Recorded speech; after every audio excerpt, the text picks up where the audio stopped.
welcome to Shanti Finance. Today is the session for an oil painting and I am going to show you the partial tutorial and time lapse for this painting of Kali. This subject of Kali is actually a Hindu goddess who is symbolical of destroyer of evil.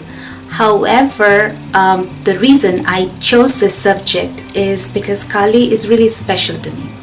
Any mythological character in general, especially the feminine goddess forms, are generally depicted as demure, fair, beautiful character, probably only trying to portray the caring, loving, very feminine side of women. However, Kali is different. She is dark and fierce. She's a warrior, and she takes care in the essence that she destroys the evil and protects you in the process. So that is why it means something really special to me. It is more real than generally gods and goddesses generally are. So I chose this subject. Now, in the topic of the tutorial, why I said it was a partial tutorial, because this was quite a long painting, a very detailed one. So I tried to capture most of it, but still it happened that I missed out some parts and it became a very long version, so I had to speed it up really fast. So it's not a very complete as in form of a tutorial. However, if you have any questions, please let me know, and thank you for watching once again. Do not hit the subscribe button if you are not already subscribed, and smash the bell so that you keep getting the notifications whenever I post a video, which is generally Wednesdays and Fridays. Thank you once again. See you soon. I started off with a canvas toned in grey, and then I sketched out in a separate sheet of paper my drawing and transferred it with the tracing and transfer paper method, which I put in the link in the video description on a different video where I show how to do that. And then I started blocking in first the water area, which I did very abruptly, not in very details, because I knew that most of the area will be covered. What you're seeing now is that I am blocking the sky area around the central figure of the Kali, central woman figure, or the figure of Kali. So I am focusing mainly on different shades of blue, purple, and obviously because it has purple, so it has some amount of red in it, so I'm pulling in some reds also. And for the highlights, I'm choosing cadmium yellow and Naples yellow and putting in some amount of titanium white, which you will see later when I come back on the second layer. In the blocking phase, I am mostly blocking with purples, blues, crimsons, and yellows. And I'm trying to make a very dramatic dusky sky, to some extent a stormy one as well, which I thought would be very fitting to this warrior figure in the front.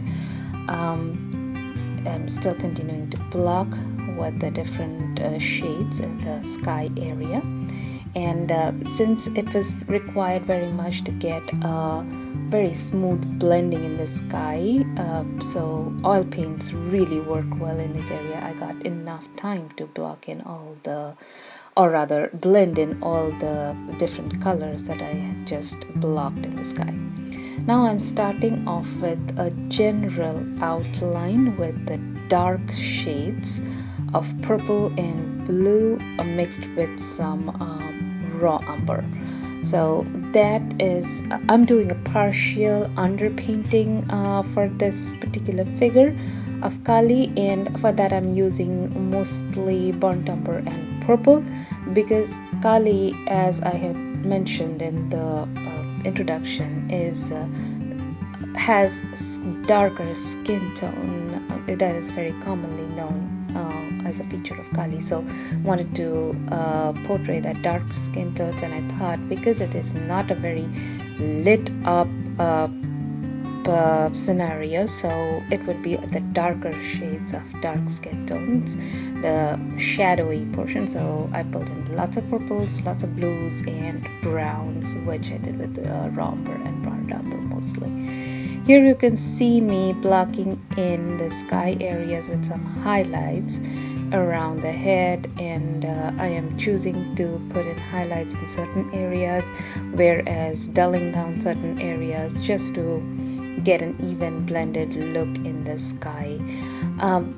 This always works for me working in layers, because when I'm first blocking in the colors, it is sometimes very hard to judge how dark or light they would be once they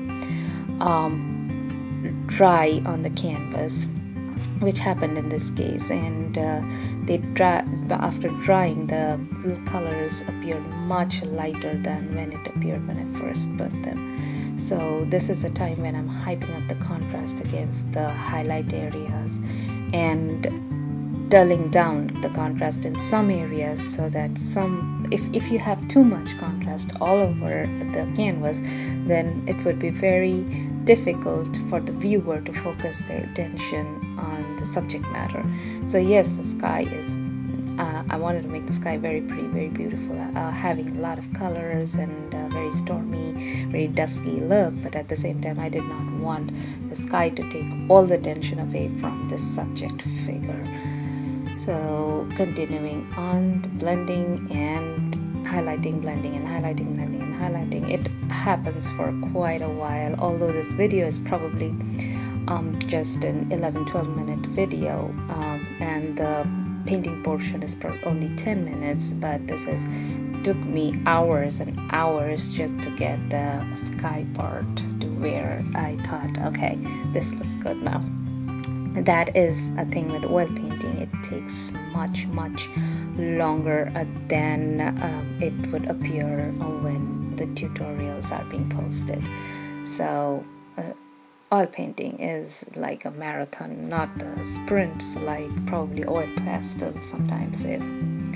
So anyways, this particular painting I am working on a 16 by 20 canvas. This is a fairly large canvas. However, since the figure was like almost a whole body instead, and the hands were stretched out as well, so after blocking in, when I was in this painting stage and trying to do the details on the face, like you can see right now, I found it sometimes really hard to put in the right details in the right place and work enough amount of details, just because the face was only barely an inch, and how much details can you put in an inch of place, even if you use the finest detailed brushes? So what you're seeing on your whole screen, the face, I have zoomed in as much as possible, and that's why you can see the texture of the canvas as well, which I could barely see because I was working on a 1 inch area with this detailed brush and trying very hard to pull out the details, which I eventually did not do a very bad job, but it was really hard. So probably for this big sized figure on this particular kind of work, next time I'll definitely go for 18 by 24 or probably even bigger a size of canvas. So now I zoomed out a little bit to give you an idea about how the face is taking shape. In this particular painting, put in the darker colors first and then slowly got into the midtones and finally put in the highlights.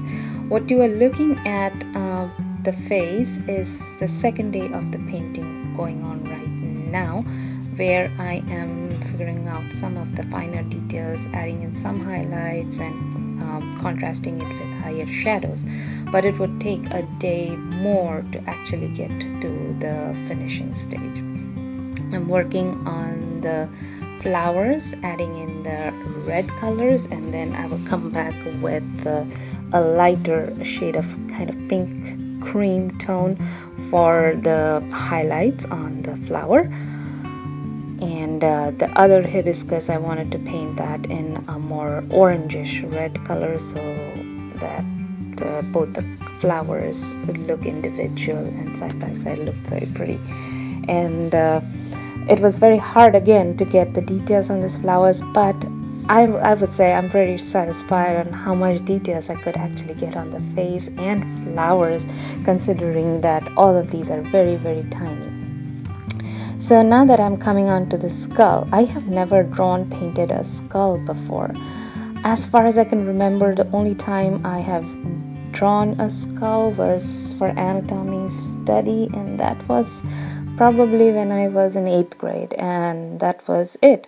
So this time it was kind of an adventure. So I tried to look at some reference photos on skulls, but it was hard to find something that wasn't the right side of the face and everything. So I tried my best to portray the skull as much as possible, and this was the only time I was happy that I did not have to work in a lot of details because of the skulls being really, really tiny, even less than half an inch, so did not have to do a lot of the details. Now I'm working on the shield. Initially I blocked it in with some excess of colors that I had on my palette, which was mainly blues, and there's some amount of yellows where I thought the light would hit on the shield.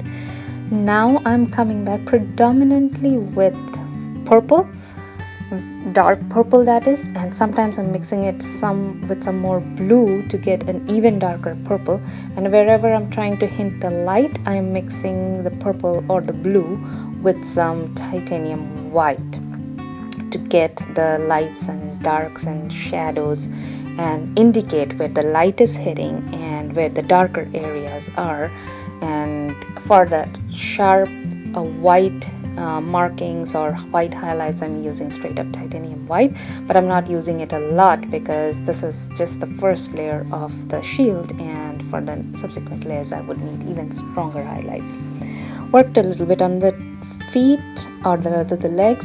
Now I realize that I probably need the other side of the skull garland and added a couple more skulls to the painting. As I kept working on the details of the painting, I tried to put in some highlights on the hair so that I could figure out what are the highlight areas and be able to contrast it with the shadow areas of the hair. Now you are seeing that I'm painting the hilt of the sword, and all the shadow areas are either in blue, purple, or black, and the highlights are with titanium white. As for the blade of the I don't know, probably this is a kind of a sword, I first blocked it in with some browns and blues, then I came back with some mix of a little bit of red with titanium white and did the highlights, and part of it is done wet on wet, and some of it is done on the next day so that you get the right kind of colors. Now you can see that I am adding more darker shades in the hair area and contrasting it with the lighter highlights, so the darks and lights and the highlights is what is going to catch the eyes, because there is not a huge lot of area that I'm getting to paint, so the highlights would be very important, very key for this particular painting. Added another shade of paint to all the highlight areas, and coming back with the brightest highlights for the shield, and now covering up a lot of the bottom area with some flames that I thought would be very, very appropriate for this particular painting. And since I added some shield flames at the bottom, I thought they would be reflected on the shield, so I did that. And there you are at the end of the painting. Thank you for watching. Let me know your thoughts in the comments.